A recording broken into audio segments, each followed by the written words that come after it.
I can't believe I missed this. This is actually a sign of how little attention I pay to social media these days.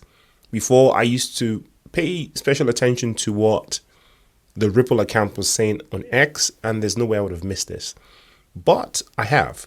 There is a massive event that's happening in my city, and it started on the 18th, and today is the last day. What's special about it is, of course, Brad Garlinghouse, CEO of Ripple, is speaking on the panels. So if I had attended this meeting, perhaps I would have had a chance to speak to him directly, maybe deliver some messages to him from you guys, but I absolutely missed it. How unfortunate. I'm talking about the Digital Asset Summit 2024. There are live streams which you could probably watch. I'll probably try and catch some videos. It's probably too late to watch the live streams now. We're quite deep into the day already. And you can see they've got the agenda over there.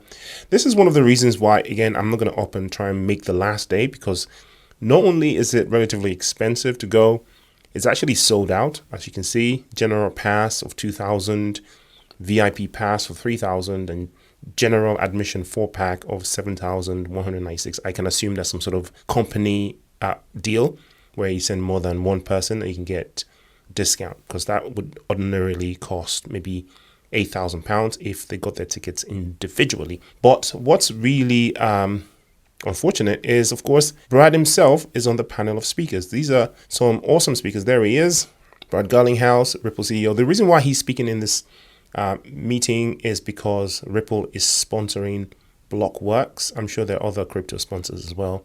We recognize this guy, Anthony Scaramucci of the United States fame, and quite a few other notable speakers. I don't immediately recognize any of them by just looking. I recognize him. Yeah, quite an extensive panel. I recognize this guy. Yeah, quite an extensive panel, as you can see. So unfortunately, one missed, because again, very little attention paid to Ripple's socials these days, because whatever they say doesn't seem to affect the price of XRP so much. So it is what it is.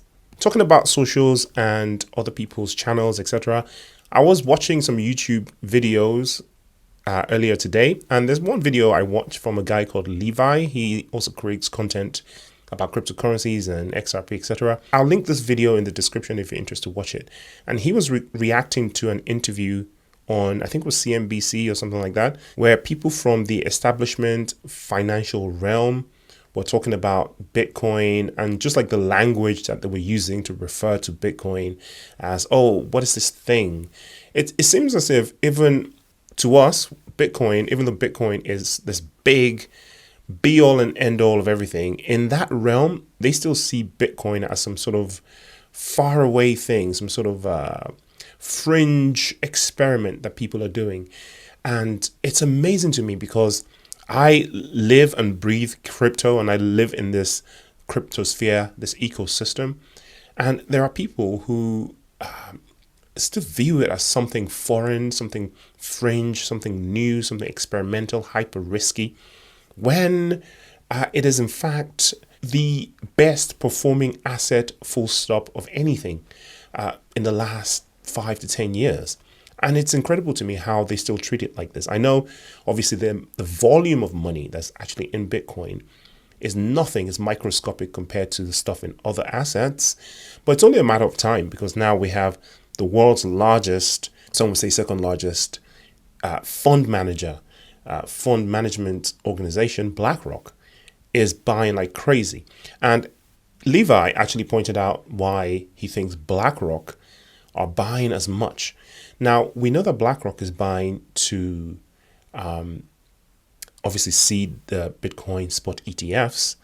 It's the same reason why, obviously, all the other organizations that offer Bitcoin spot ETFs are buying. But there's another reason that I absolutely agree with, right? Now, BlackRock, they're not BlackRock without having the insight, right, and the foresight of what's coming, right? So we, the laymen, realize that we have a massive recession, maybe even a depression coming soon, right?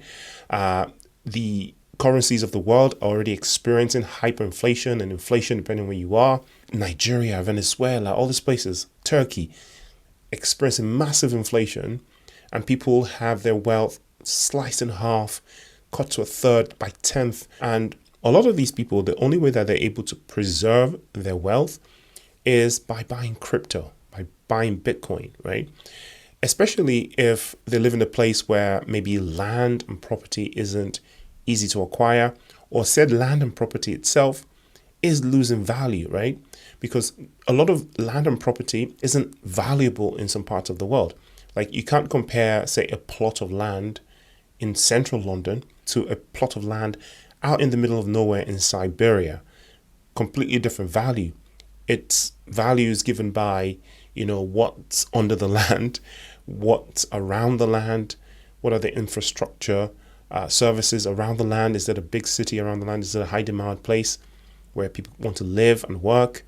Land is an absolute premium in the United Kingdom because it's an island, and it's an island that a lot of people want to be on.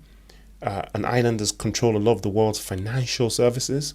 So it's a high value island. The land in the UK is very, very valuable.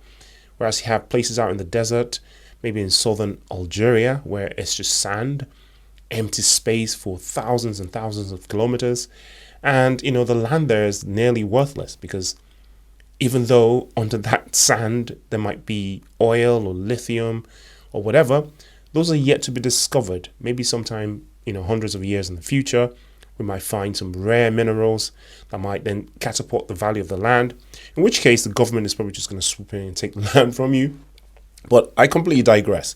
The whole point is, someone like BlackRock, I've seen the writing on the wall, and even they must hold a huge hoard of cash, even though they're a fund manager, even though they're an investment firm, a hedge fund or whatever.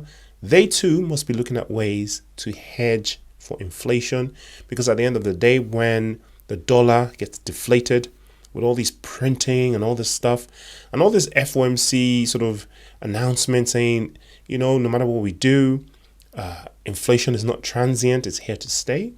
Then people like BlackRock, they've got PhDs there, people with a lot of experience, right, who are not dumb and they can see what's coming. And they too are probably buying Bitcoin to hedge some of that inflation, converting that massive chunk of cash that they have into Bitcoin, which is why I believe that the buying of Bitcoin is going to carry on into the future, that it might elongate this bull market.